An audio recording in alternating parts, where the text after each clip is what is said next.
All right, folks, it's the guy with the bow tie checking in with you live for another edition of Business of Benefits. To my right, you have Miss Laurine LeBlanc. How you doing, Laurine? Hi, how are you doing? Doing very well.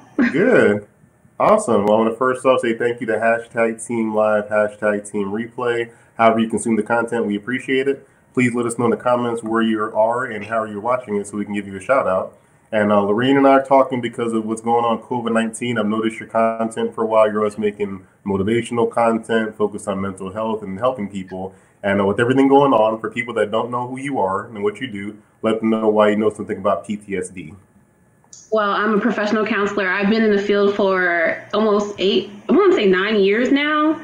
So I started off as an AP, then a QP, which is a associate professional, then a qualified professional, then a supervisor as a counselor, and then a full, of course, a fully licensed counselor. So I've been in the field for a very long time. I've worked with military people. I've done marital counseling. I've done all types of counseling. So yeah. Help people get their mind right. Help people get their mind right. Perfect. Well, that's important right now because, I mean, we're going through COVID-19 and you and I are talking off stage, but then you're in North Carolina, I'm in Georgia. Two southern states with very different ways to handle COVID-19. So you're going into phase 2, I think you said, right? We were supposed to go into phase 3, but our governor actually extended phase 2 because of the rising numbers. Okay, so, and I know you're not a state representative, but what does phase 2 mean from what you know in North Carolina? So phase 1 was basically don't leave your house unless you have to get food and stuff like that. That's what I thought phase 1 was. And then we moved into phase 2, which was you can get into restaurants as long as it was like 15 people there. You can go out more. You can, utilize the public resources more. Okay. Phase 3 is basically just allowing it to be back to normal. Okay. Because of the rising numbers, we actually stayed in phase 2, thank God, because yes, it's real out here. Yeah, so Georgia is still kind of like running out our phase 1. It never really was a phase, I think, here. And then if anybody wants to kind of comment, let us know how your state's doing, what phase you're in, because our phase was just reopened. Salons, barbershops, restaurants, there's no limit to how many people. You just kind of go in. And people are still fighting wearing a mask, which is, everybody has their own opinion about that. But to me, I look at it kind of like practicing safe sex. Like, you don't have to wear a condom or protection, but you should, because you might get AIDS and you might live with AIDS, but you could die with AIDS. Absolutely. Yeah. It baffles me of the number of people that are like upset about wearing a mask. And I spoke to my doctor the other day and she said that she's literally face to face with people who have COVID. And the fact that she's wearing a mask that's the only thing literally saving her from contracting COVID-19. So she said, these masks are so important. Yeah. It's like literally life or death. So you guys do you. And checking with the audience real quick. Miss Catherine, hey Kathy, she's representing in Florida, I believe. She said hey. Hey. And Miss Judge Juan, she said hi there. Hey Judge Juan, thanks for jumping in. Hi, how are you doing? So anxiety is at a high level, like you and I was talking about, because of COVID-19, because there's things what you can and can't do, staying in the house, not going out the house, and all of that. People don't think PTSD with it, but why do you associate COVID-19 with PTSD for people? So PTSD, first I want to say PTSD, 117 million people are suffering from PTSD and depression. And in the fact that we don't have an outlet to help us with PTSD could cause more anxiety for people. As you know, since COVID-19, there has been a rise in domestic violence. There has been a rise in anxiety, depression. So the pandemic is not allowing people to go back to work. So they have to stay in the home and kind of deal with the issues that they probably were not dealing with. So it's bringing a lot of things to light for people. So yeah, that makes sense. So you can go to work and avoid it. Like if you have a problem with your kids or your spouse, you'd be at work all day and didn't have to face it. It's like, I don't have to deal with them till like later on at night, but you're like head on with the issue. So there's, But folks, give us some reactions if you're feeling like that. If you feel like COVID-19 has increased your anxiety or made you have to face your issue sooner, give us some reactions to kind of let us know how you feel. Because I think that's a real thing that you got to see it more. Work was an outlet, school was an outlet or something, or even playing basketball or whatever it was an outlet. And we can't do any of that now. Right. So when you think of the term PTSD, what does that mean in this context? You usually hear PTSD a war. Like you go to war, you come back and you're messed up and people throw out different words for what PTSD means. But when you say that for COVID-19, what does that mean that when they're going through it? So for PTSD, first, I would say PTSD affects the memory and it affects our feelings and our emotions. So when there's no outlet for those emotions, it can cause us to rise in anxiety. So that's how it's related. Even as a counselor, and I've had clients that have can't come to me and they're like, oh my gosh, I don't know what to do, because usually you're telling me to go out. If I'm depressed, find a healthy, positive way to express my feelings and emotions, but I'm stuck in the house. What do I do? So even as a counselor, there's some things that I had to relearn or change to tell my clients to do. So finding positive things in the home is a new thing to do. Actually sitting down with your partner and communicating about the underlying issues instead of allowing things to pile up. Because before, like you said, we were allowed to go to work, we were allowed to go to school. So we were allowed to kind of, in a way, cover things up and not talk about things. But now people are forced to put things on the table and talk. So yes. Perfect. Okay, that makes sense. I mean, it's just facing the issues head on is a bigger issue, and just the memory loss and everything. So are you seeing this more as men or women right now, or is it kind of 50-50? I honestly think it's 50-50. Even though statistically women suffer from PTSD at a higher rate than men, it's definitely 50-50. Yes.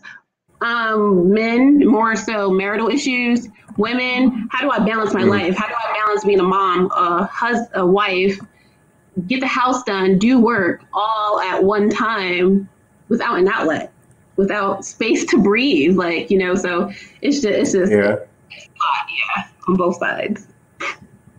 Yeah, and then naturally here, she said she's in Florida. I don't have a problem with COVID. I love being home, but kids, however, are going crazy. Yeah, kids are probably super bored. my kids are. But that can affect you too. Yeah. Go ahead.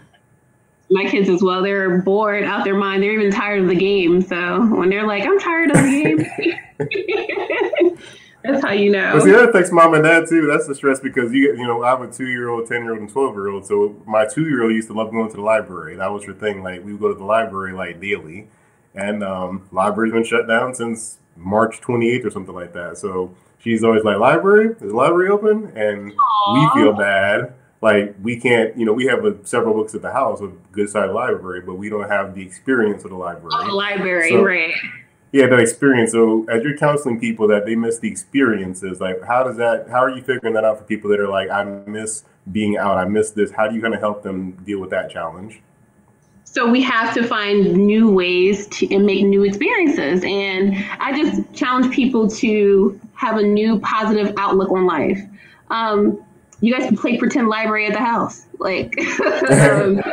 have movie nights at the house, communicate more at the house, play games at the house. I know the upside to this whole COVID-19 thing is that people are spending more time together. They say, I've never spent this much time with my kids or my wife.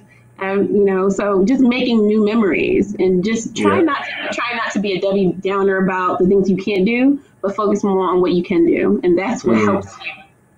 That's a good tip. Give a reaction for that, guy. That's a good tip to focus on what you can do, because that's life in general. Focus on what you can do. But that's a great tip for this. And speaking of what I can do, one of my agents, Joshua Rutledge, is at Team Live. Thanks, Josh, for jumping on. Hey, Josh. So this is an interesting turn of events. So a lot of places are about to lock down again. I'm not sure if anybody's done it yet, but I know there's talks of relocking down. So with that happening, people might have been trotting along saying, "Oh, things are getting better," which they haven't been. But let's say that they're thinking things are getting better. Now the cord is being pulled. Like, nope, it's worse. What do you expect mental health wise you'll be facing with your clients and just the community after that? I think pretty much the same things. Just a level of sadness. At first when this all started, of course it was like a shock to everyone. Because it was like a drastic change of events. And people start getting used to it. Like, hey, this is not bad. I'm saving money. I'm saving gas. my wife gets on my nerve, my husband gets on my nerve, but we can work it out, and then you go back to it. And you just have to remind them that this is, even though it feels like this is going to last forever, it's not going to last forever. We're going to get past this. And just like we got past the other phase when they were gradually changing back into the phases, you'll get past this one. And you're just going to grow and learn from this experience. Okay, I like that. And then Nathlee had a comment to add in here. He said, I have a home care agency, and I'm trying to implement a virtual interaction for seniors to create online bingo, chat room, etc. That's awesome, Nathlee. Now, I want to ask about that. I mean, when you think about that, do you have any elderly clients you work with right now? Yes, senior clients, yes. So how do you see that barrier? Because, I mean, you and I, this is nothing to jump on the camera and video. Like, it's nothing for us. Yeah. But I can see my mom, it's like I try to duo her, and she's like, how do I use duo? It's like the simplest thing, but she's like, it's a barrier to that. So how do you see seniors coping with this? Everybody talks about kids, but how do you see seniors coping with this time right now? Oh man, mostly seniors that I know, they don't often go out much anyway, but I encourage them to get all the resources that they need, get a family member that is well versed in technology that can help them with virtual, because this is where we're going to. I think after COVID-19, literally everything is going to be more virtual. We're going to have virtual award ceremonies for schools because they're not going to want to put kids in the whole auditorium. Right. We're going to have virtual, literally everything. So just when seniors get it, they get it. Ask your niece or nephew, not your niece or nephew, your grandkids. They'll help you out. Those 4-year-olds, they know what to do with that technology. And after that comment, audience, do me a favor, comment some new things you've done because of COVID-19 or some kind of a new, thing you've had to do. I mean, the library thing you mentioned, we sometimes just go on the porch and read books versus being in the house. Or, do things in the car. Let's like DVD player in the car, so I'm going to play a movie in the car instead of like being in the house. So there's definitely creative ways to deal with this, but there's also this issue of people that are displaced from work. That's an issue that, unemployment is going to run out. Not unemployment is going to run out, but the extra incentive is set to run out the end of this month. So there's probably a lot of stress coming from people with that. So are you coming across that with your clients right now that they're like, hey, I'm on unemployment right now. I got the extra money. Things are great, but it's going to run out in a little while. Are you dealing with that with some of your clients right now? I'm definitely dealing with that with some of my clients right now. And I just encourage people to, I like what she said, that she's moving her business into a virtual thing for seniors. And if it's something that you can do, I encourage people to find other streams. I always encourage other streams of income anyway. But if it's something that you can do, I encourage people to find other ways to make income. I've seen a rise in people selling things online, clothes, shoes, just any other way to kind of help make sure that your finances are covered if COVID happens again or happens long term. Okay. So get creative, people. That's why me doing this show, I just started making the show to kind of stay relevant in front of people's faces. But something else to talk to that point. So people being more creative, they're kind of, is that a positive you're seeing for your clients, that a lot of them are more open and more apt to change? Because I like to hear from someone in mental health, because I think we all see this on the news in little flashes, but you're an actual practitioner. So are you seeing your clients are kind of like they're opening up more, becoming more vocal or expressive because of this? Yes, they are. I have a client. She has not used her paintbrush in forever. She's painting now. She's painting and selling her paintings online. I mean, there's so much that we can do out here. And it's like Einstein said, in the midst of difficulty, there's opportunity. So use this difficult time as an opportunity to expand what you already have, what you already know, try new things. Like my client, for example, I'm so proud of her. And she sold about 2 items already. And that's extra income for her. And if it wasn't for COVID-19, she probably wouldn't have used the paintbrush. So, like, she haven't used that thing in forever. So did she sell painting before COVID? Like, did she sell something before it? She stopped painting for a long time, but after COVID, she had all this time in her hand. So she was like, you know what? Let me use this paintbrush. So she started painting, and she sold 2 of her items, and that's extra. That's income. Awesome. There's probably people that paint now and never sell their paintings, so there's probably a chance to even just get out there. Absolutely. And Nathlee had a good comment. She says voice interaction like Ask Siri. So she's using Siri as a soundboard as someone to talk to. And that could be good. I mean, for senior people, they say, they don't have children to call for some reason, or they don't have anybody else to call. They talk to Siri, at least have an interaction with somebody. Exactly. If they have no one to talk to, I didn't even think about that. It's actually a great idea. new thing into the practice. So, that's awesome. Yeah, I use AI for something good. We talk about the bad things AI does, but that's something good. Right. So in the workplace, there's a little bit different with this, because in the workplace, I know prior to COVID-19, I probably wouldn't talk about personal stuff or family a lot. I mean, I did here and there, but it wasn't like sometimes I have a morning huddle and it's nothing about business. It's just, how do you feel about COVID? What do you think about the racial protests going on? And that's something I kind of just intuitively thought, hey, we should talk about more than work since we're at home all day. But do you think that's something that is missing in the business place that needs to happen right now? Yes. I've been, oh my goodness, for the past, I think I've just literally got emotionally okay with the racial issues that were going on, COVID and all that myself. So just having to be on Zoom calls constantly and just talking business. And I'm just like, oh my gosh, I really want to talk about what's going on in the world today. I really want us to have an open discussion about that. I need to let it out. So yes, other than talking about just business, it's definitely important that we talk about, hey, how are you feeling today? That's also how you gain healthy business relationships, not just focusing on business. Saying, hey, I care about what you're feeling on the inside, not just what you could do for the business. So yes, definitely bringing those things to the forefront is imperative. Okay. Have you noticed your work has done that a lot more? Like the clients you work with, they said, hey, my boss is asking about me more, or have you seen the opposite where they're kind of like, just give me production? I think it depends on the job. So I have more than one job. It depends on the job. It depends on the demographic of the people at the job. Okay. So, yes.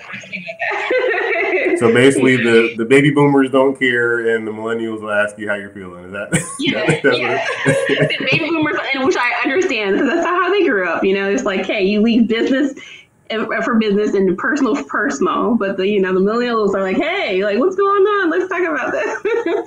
But I think we can learn from each other, because I know I'm barely a millennial, so I have the battle with that sometimes. I'm barely on the edge of it, but it just.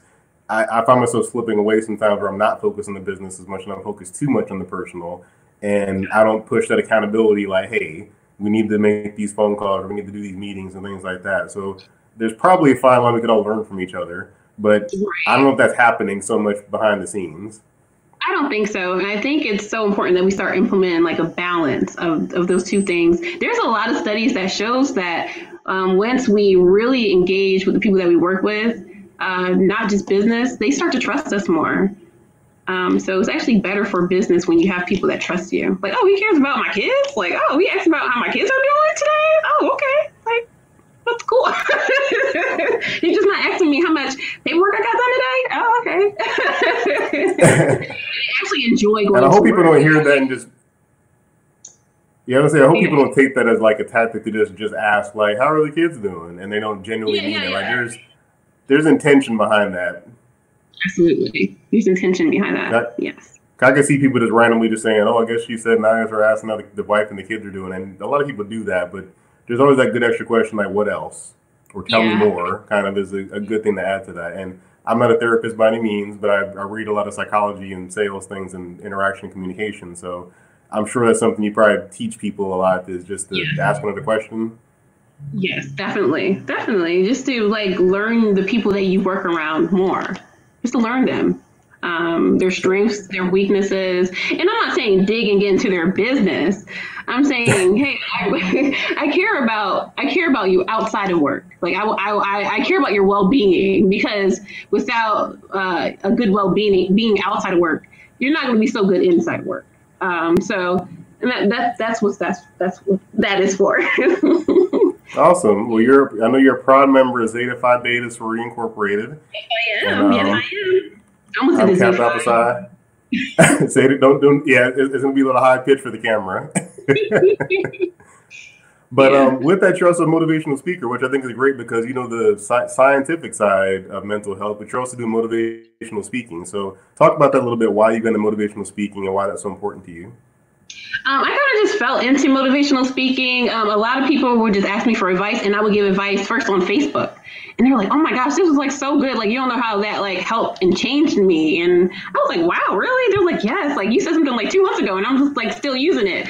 So then I started doing videos. And then from those videos, I started getting asked to speak at different conferences. And that's how I fell into motivational speaking, and I absolutely love it. It's really, really rewarding. It's fun. And it makes me feel good to help other people get past being stagnant, feeling like they can't get to a goal. So I just love helping other people through any way I can, counseling, motivational speaking. It doesn't matter.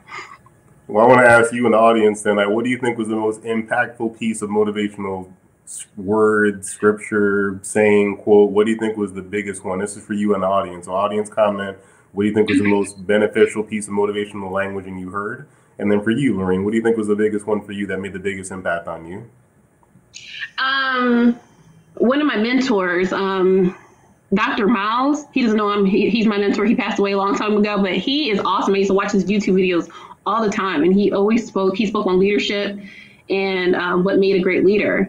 And he has taught me a lot about even in my counseling profession. So there's not one thing that he said that like stood out, but it's just so much that I've learned from Dr. Miles Monroe. He's just amazing to me. So if you guys have time, he's awesome. We're gonna have to go put a link to his YouTube in the comments. I know it's since passed, but we can still, the content's still there. And that's the beautiful thing about this, you know, good and bad, that as this content is made, it lasts forever, and future generations can hear it. So he passed away a long time ago. That's a great impact.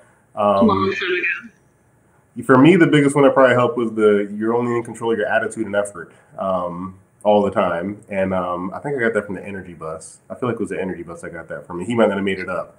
But that saying kind of, I tell my kids all the time, like, all you control is your attitude and your effort. That's it. Everything else is a crapshoot. Everything else, you just got to deal with it. So I find myself with COVID-19 having to reference that all the time. Like, my attitude was great for a while, but my effort wasn't there.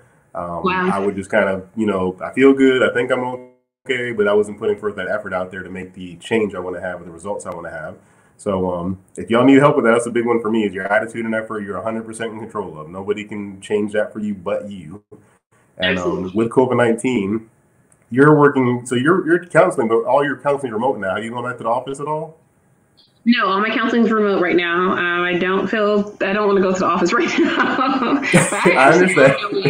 Zoom calls, I really do. I love seeing my clients through Zoom.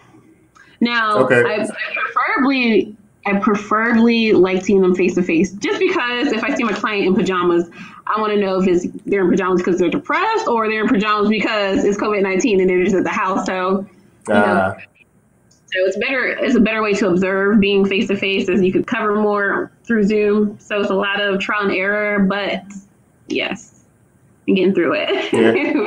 I find now I have to just kind of caution people, just let them know that phrase social distancing is really physically distancing, in my opinion, because we can still be social but be apart from each other. But we're missing proximity. Like, you and I are having a great conversation, but we're not in proximity to each other.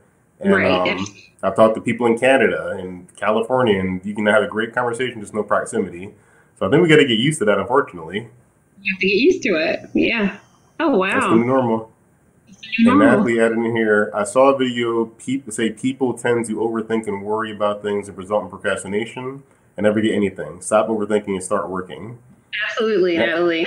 Absolutely. Stop overthinking, start working. Yes, and if you are thinking, think positive, because those negative thoughts will hold you back. It will hold you back.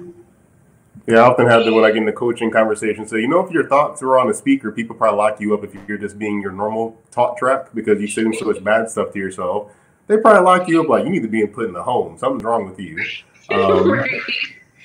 So I'm always like, just be positive. There's no sense in being negative. Just choose to be positive. There's enough bad stuff going on.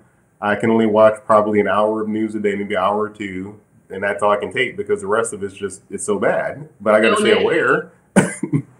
Absolutely. And that's why I tell my clients, I tell my friends, I say, just be balanced. Don't allow the social media and news to just be a big Debbie Downer, because literally it will have you depressed all day. You'll be fearful to go outside. So it's like, there's just, you have to have a healthy balance of wanting to know new information and wanting to keep your Right. sanity. Yeah, definitely. Because yeah, people are fighting this mask thing so much, and I feel like it's a lack of information because social media is partly to blame. There was something that was what was it called? There was some video that came out that got like 1 million views on YouTube that said masks didn't do anything, probably like a month ago. Right. It was like this doctored up, very well produced video saying that masks don't do anything. So people took that and ran with it, like, oh, it was on Facebook, so it must be true. And Right. I've read the scientific journals that talk about mass reducing droplets and all that stuff several times, just because I like to, if you say something, I'm quickly Googling it. Like, if you said that, let me check to make sure it's okay. You guys So have to fact check. Yeah, absolutely. Don't just take social media and just say, "Hey, this is the right information." Fact check. Do your research, as you said. I saw something on social media so super sad. He was saying I didn't have to wear a mask, and I'm fine. And literally, he passed away a few weeks ago, and I fact checked that. I was like, I want to make sure that this really happened, and this guy passed away from COVID, not wearing a mask. And that's crazy. Like, I've heard about these. You've heard of the COVID parties? You heard about that? Yes, COVID parties. He said. Yes. Yeah, I've seen So there a was few. this. So if you guys haven't seen this, this is a party where people get together to try to see who gets COVID-19. And there was a doctor, I think in Minnesota. So this is a doctor on camera on a national media outlet being interviewed. She said, we had a patient that was 30 years old, and as she was passing away, she said, I think I made a mistake. Oh my God. That was her passing words. I think I made a mistake, because they tried to have a COVID party to see who gets it. There's also COVID pools. People will put money together and see whoever gets COVID first gets the pool. Stupid. Don't do that. Not worth your life. It really isn't. But you mentioned the nurse you talked about. You said you saw a nurse or something that mentioned something about COVID-19. She was on social media. She said that she felt like her rights were being violated because she wasn't allowed to go into a store without a mask. And I'm like, are you kidding? Are you kidding me? And you're a registered nurse. You yourself should know the importance of having preventative body things on for your body, right. like gloves and masks anyway. So it was just mind blowing to me. She literally had tears coming down her eyes, like, my rights are being violated. I should be able to not wear a mask if I don't want to. I'm like, this not only saves you, it saves other people. So it's crazy. So this is some anxiety stuff, people. So if this is some anxiety, pay attention to information and learn it. Because, I mean, I was honestly, when COVID first came out, I was on the opposite side. I was like, this is just the flu. Cancer kills more people. The flu kills more people when it was like the first couple weeks. Then like 3 weeks went by. I'm like, oh, crap. This thing isn't going away. This is like for real. This is serious. So I did the 180 because I researched. I read. I didn't just take the news. And it pains me that our society, people kind of say like, oh, the media is making this so crazy and the media is exaggerating this. And I'm like, well, it's just numbers at this point. I mean, if they make a headline out of it, fine, and they make a story out of it with graphics and music and all that, but the numbers are still the numbers. You know, don't have anxiety. Yeah, don't. I mean, and if anybody feels differently, that's fine, and comment and let me know. But the idea of this is, if you have anxiety about being fearful about being outside and all that because of the news, read and kind of understand what you can and can't do. That'll help your anxiety. But also, much to your point, just to, separate from that sometimes and don't watch it all day. Right. Just have to have a healthy balance. Like with anything, with anything in life, you just have to have a healthy balance. Too much of anything isn't good. It will cause you to have some type of negative outcome. So just have some type of balance. I had to, myself, at one point, I was watching the news all the time. And I just was like, I had to be intentional and just shutting it off because it was causing me a lot of stress. So I'm not good. So there you go. You're in mental health space, and you gone through that too, and you got to do the same for yourself. So you're a practitioner. I appreciate that. I have to practice what I preach, literally, and I do. I do practice what I preach. So going back to that, what you practice, what's your typical, who do you typically work with clientele-wise? Is it an individual? Is it a school? Like, what are the typical things you do for your work? Okay, so during the school year, obviously, it's a school. And then right now I work with just adult individuals, couples. So just a variety of people. Military. Okay, doesn't make sure when people watch this, they can say, and you can work outside of your state now because of COVID, correct? I can, but I need to do make sure I do the proper channels in order to start doing that. But I can. But right now, Perfect, I just work in my state. So. But I am definitely going to look towards doing that in the near future. Perfect. Thank you. So watch your videos and hit you up for information that way as well while that process is going on. Oh, you mentioned the website you can step people. What's the website you can send people to? You guys can go to leap-llc.com to reach me, or you can go to Instagram. It's educated_Laurine, and you can reach me either way. I'm always available. Oh, I'm not on Instagram, so I'm not cool like you. I'm millennial, so it's okay. Just kidding. But sometimes I'm going to lead people with something actionable. So as people are going to go through anxiety, there's probably some tried and true techniques you have that help people to better understand it or deal with it, or even PTSD. What are some tried and true steps they can use to help with anxiety or PTSD or both? The first step is good that you are aware of what you're experiencing, because anxiety most times can feel like a heart attack. But in actuality, you're experiencing either a panic attack or anxiety due to your thoughts, due to something that's triggering you to feel something negative. So just having those in check, combating those negative thoughts with positive thoughts helps a lot with your anxiety. Literally talking to yourself as it's happening, telling yourself to calm down, it helps with that anxiety. So that's a few ways you can kind of help.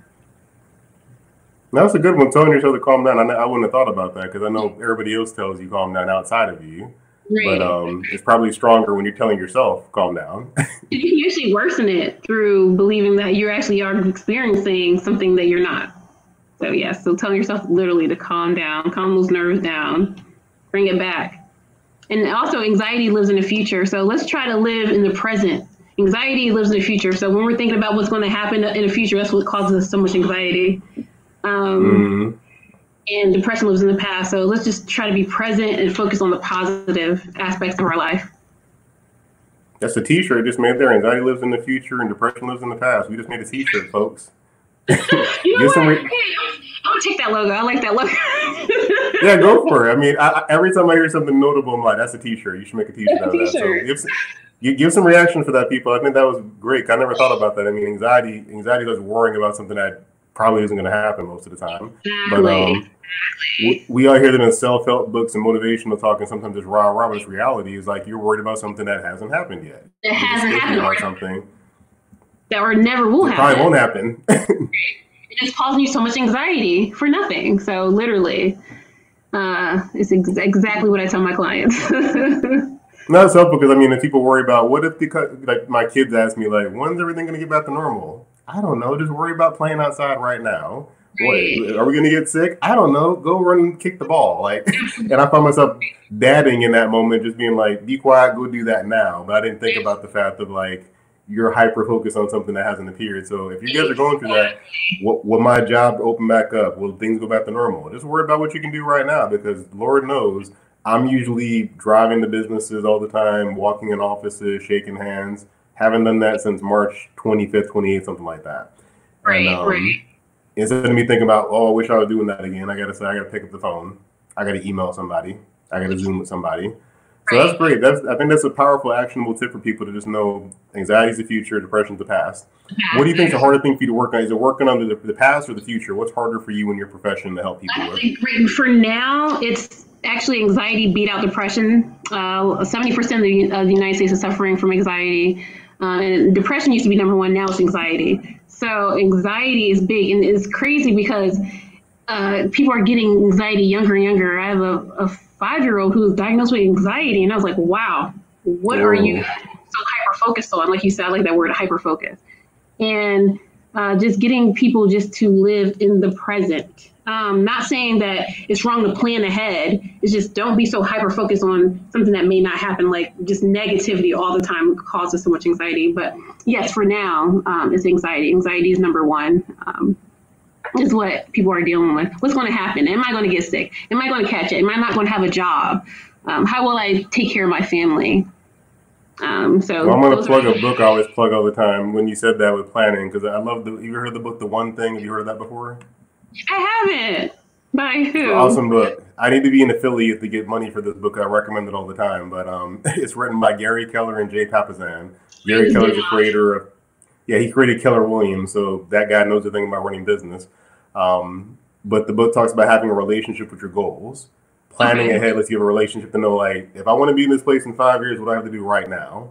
So for the people that have high anxiety, you still plan ahead. Like, I want to be in the Fortune 40 under 40 or something like that, and I have a year or two to do it, whatever. It tells you what to do today to make that happen. So if you have problems with anxiety, that's a great book I'd recommend. It's not a big, hard read. It's probably like 200 something pages, not super tiny font. But there's a podcast for it too. But that helps you to have a relationship with your goals now. To know if I want to be there tomorrow, what do I have to do today? Yeah, so that's my plug for people with that. Awesome. I did not realize anxiety took over. That's crazy. I would have thought depression would have been.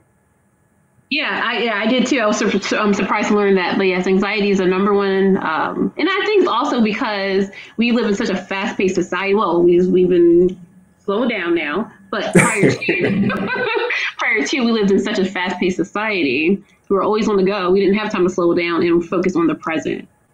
So that also caused anxiety. And then COVID didn't help because people are like, oh my God, people are dying. Am I going to be next? So they're worried about the future in a negative way. So, I mean, anxiety is going to be around for a while. Once we get a hold of it. Well, your work is cut out for you with your work because you got to deal with the mental health. I think it's important that I like having mental health professionals on the show because I think it's something that's taboo in the U.S., especially in the Black community.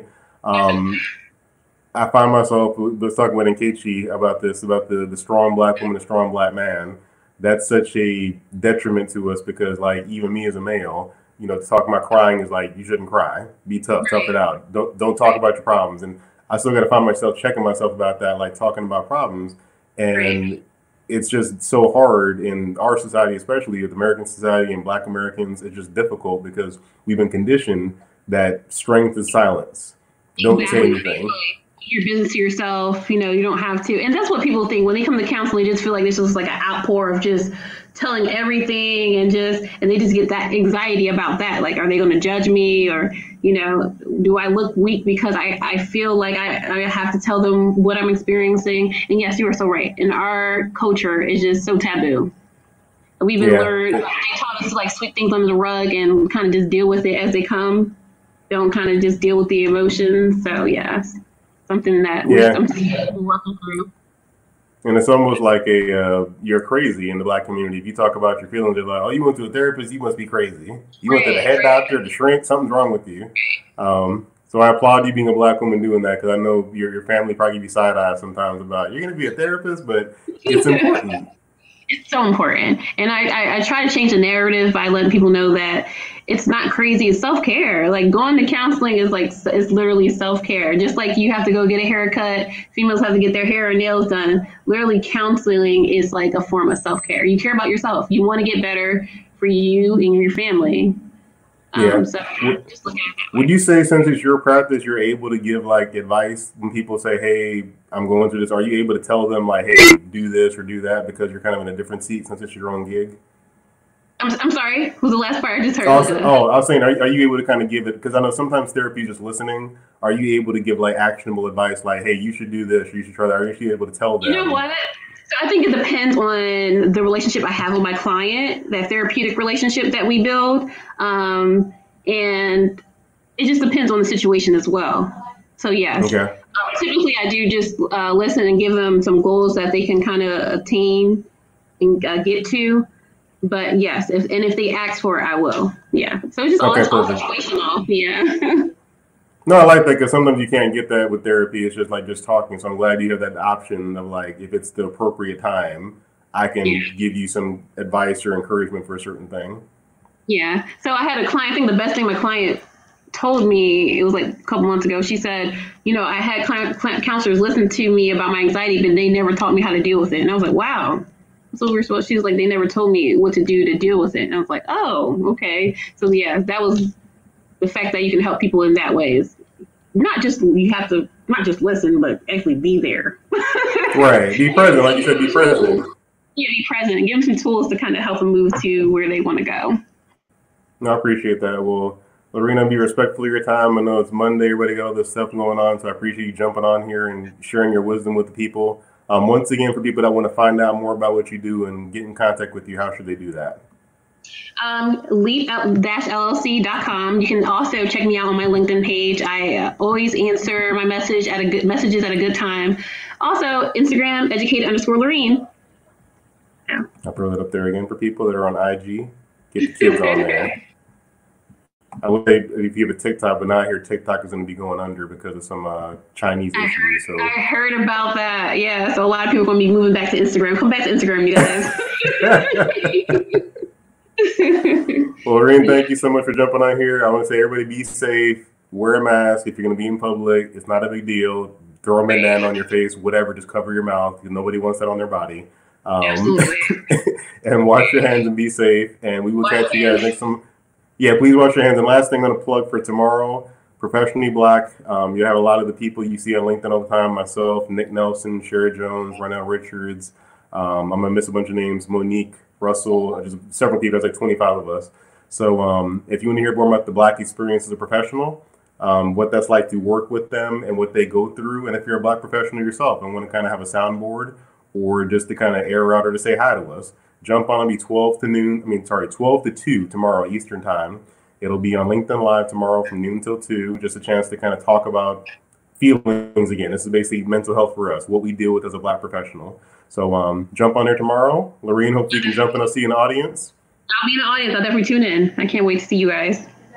Perfect. Well, you be safe out there, Queen, and we will catch you guys next time on Business with Benefits. Thank you so much, Daryl.